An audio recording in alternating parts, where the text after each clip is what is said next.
I just want to go over some of our ground movements, some of the basic foundational movements and building blocks for our natural movement class. The assignment that I most want you to focus on is sitting down without the use of hands. So whether that's in chairs, on sofas, sitting on your bed, sitting on the toilet, try as best you can to use only the lower body. Take the shoulder girdle out of it and really practice that awareness.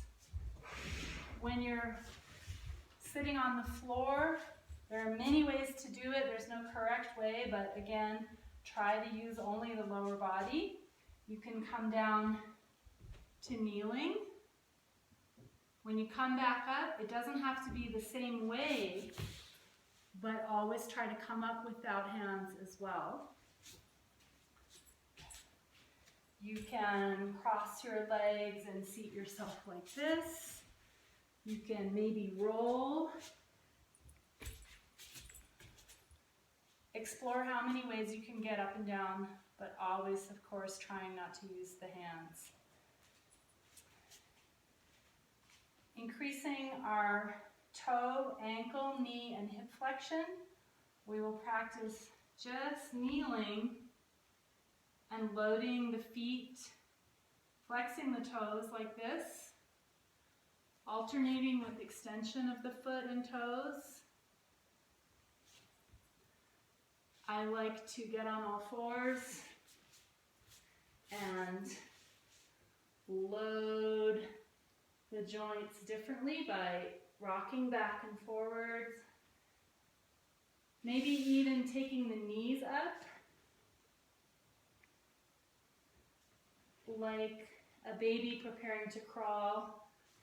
Just really exploring the power of your legs and your pelvic floor. And of course, this is a great wrist and shoulder exercise as well.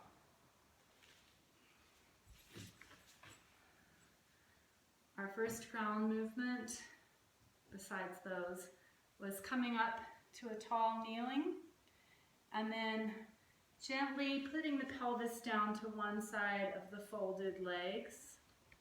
Coming up again through the center without hands. Gently sitting down on the other side. If you hold your hands close to your center line, close to your solar plexus, it will bring even more awareness to your core, encouraging you to really lift through the spine and to coordinate all the torso muscles with this strong movement of the hips and legs. Next movement. Let's just sit with the feet pointing forward, parallel, knees more or less in line with the hips, maybe a little bit wider, and just practice holding a tall spine and lifting, making space in the abdomen. The tendency is for the spine to sink, and that leads to our need to hold our legs with our hands. So just practice no hands again and feeling what that lift is like, how it brings you more onto your sitting bones, stretching the low back, building hip and pelvic floor strength. So the movement starts from there. That's our center point. That's our neutral. And the legs are simply going to fold to one side. So both knees going to one side, coming back up through center, knees to the other side. Notice that the feet are just rolling on their edges, but they're not actually changing location. So the sitting bones and the feet stay in one place as the legs transition from left to right. You can make that, again, a little bit more challenging by holding the hands close to the center line. You can also hold the arms overhead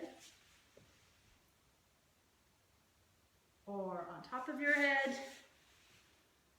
And just notice how you can counteract the tendency to sink by engaging your whole body as one. That's really what natural movement is about. You're not going to be able to isolate just one muscle, one action. It's going to be a whole sequence of things happening progressively more and more smoothly as you become familiar with the movement. The next progression is to take the back leg and step it forward so that you're kneeling.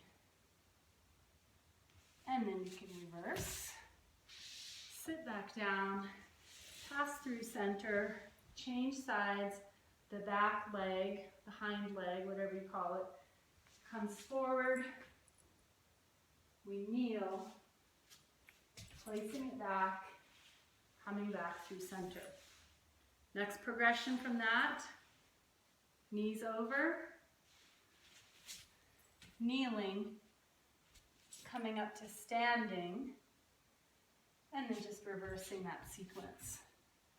Find your center and make sure you're stable and grounded before you go to the next movement. We can mask a lot of inefficiencies when we rush, and we're also losing stability. So really take your time passing through each of the stages of this movement.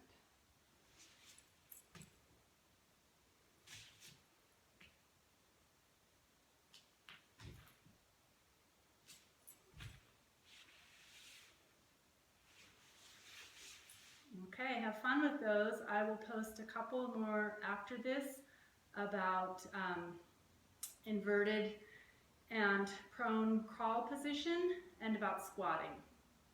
Thanks for practicing. See you soon.